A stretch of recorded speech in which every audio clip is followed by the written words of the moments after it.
everyone, my name is Vincentia Sinta Putri, and today I want to explain my presentation is about ban the bag. Why cities must end single-use plastics? So let's get started. Hello everyone, today we will explore the critical importance of protecting our oceans. The sea is a vast and vital part of our planet, providing food, oxygen, and regulating our climate. However, it is under threat from pollution, overfishing, and climate exchange. Number one, why is single-use plastic is bad? The current state of our ocean is alarming. Over 8 million tons of plastic enter the ocean each year, to harming marine life and ecosystems. Overfishing too has depleted many fish populations, and rising temperature are causing coral bleaching and disrupting marine habitats. The most common types of plastic waste found in the environment are cigarette butts, followed by food wrappers, bottles and bottle caps, shopping bags, straws, and stirrers. And we're only just beginning to see the widespread presence of small microplastic, which include things like trees that shed from synthetic clothing and the beads and glitter added to the products.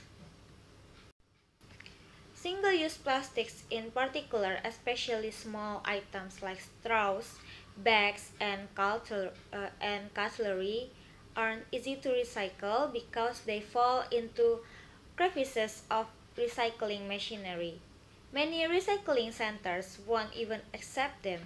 For wildlife, microplastic can be particularly dangerous.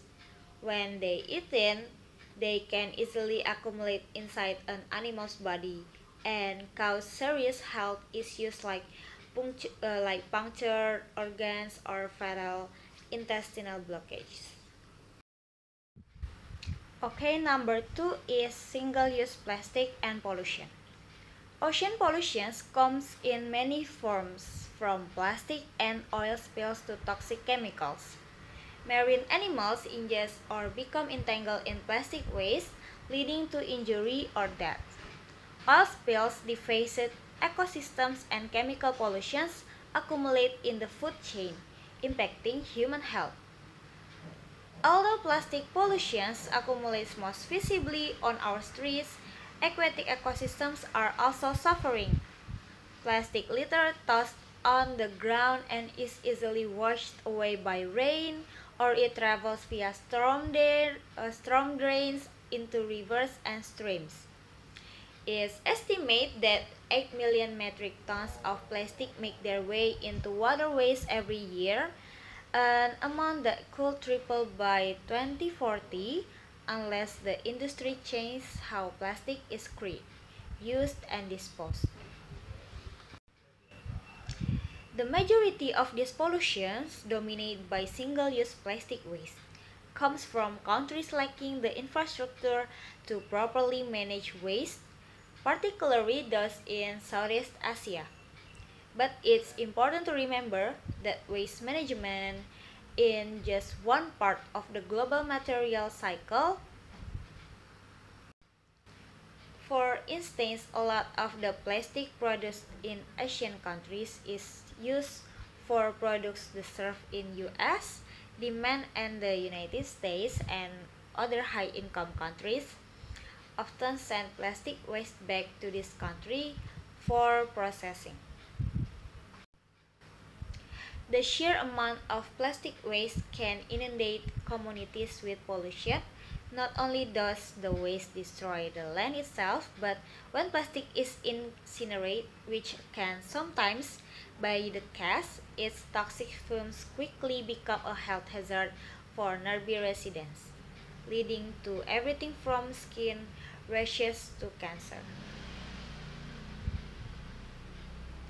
The ash and other toxins released during combustions by travel long distance, spreading these impacts even further. Marine animals so also bear the burden of this influx of the garbage into their habitats, and millions die each year because of plastic entanglement and other impacts.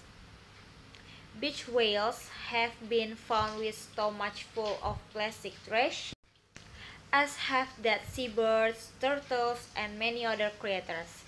In fact, at least 1,500 wildlife species have been found to have accidentally ingested of plastic.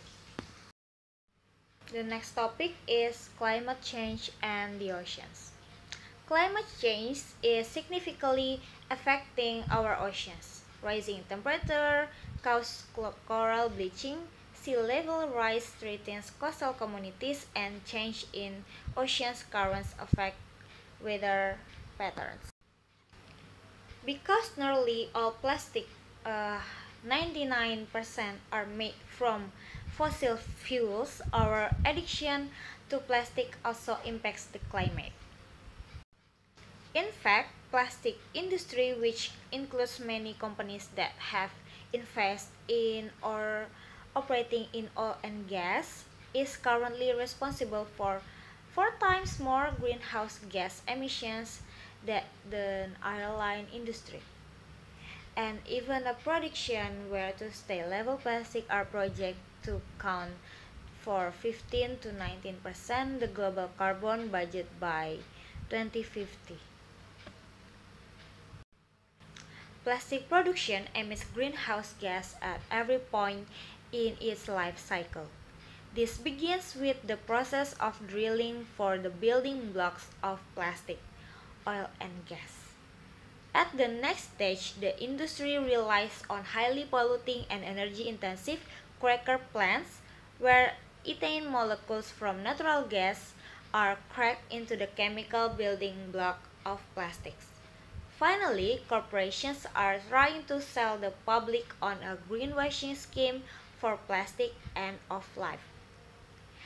The deceptively named chemical recycling process, in which facilities incinerate plastic waste and contaminate the air.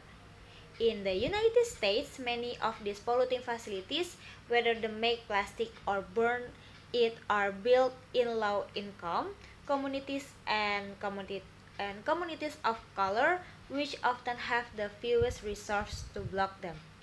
Community-based organizations and groups like NRDC are raising the alarm as the number of the facilities rises, due in part to unpredicted glut of gas and from fracking and liquefied natural gas booms. So the next is solutions and actions. We can all contribute to saving the sea through individual action, such as reducing plastic use and supporting sustainable seafood. Communities can organize clean-up initiatives, and governments can establish marine protected areas and implement policies to reduce pollution and overfishing. Inside of that, we can uh, like always pack reusable bag when shopping, and yes, reusable totes are better than plastic. So you can compost your food waste, which has many benefits including shrinking your personal waste stream. If you like to um, buy something drink, you can buy a metal or glass reusable straw, so you can pack it alongside reusable cutlery for sustainable eating on the go. You can talk to the owners of the restaurants you frequent, ask if they have non-plastic alternatives to plastic straws, streamers, or bags. And the last but at least, you can let companies that make your favorite products know that you care about the packaging. Tweet, call, or send letters to these companies to ask them to switch the product to more durable, recyclable, and compostable, renewable, or recycled content packaging. Maybe that's it we can do for the actions to save our planet from the single-use plastics. So the next is conclusion. So the conclusion is every effort counts, and together we can ensure a healthy oceans for future generations. Because our oceans are facing significant risks from pollutions, overfishing, and climate change. However, by taking collective action, we can protect and restore the health of our sea. Maybe that's it, my little explanation about my presentation. Thank you for enjoying my presentation and thank you for watching.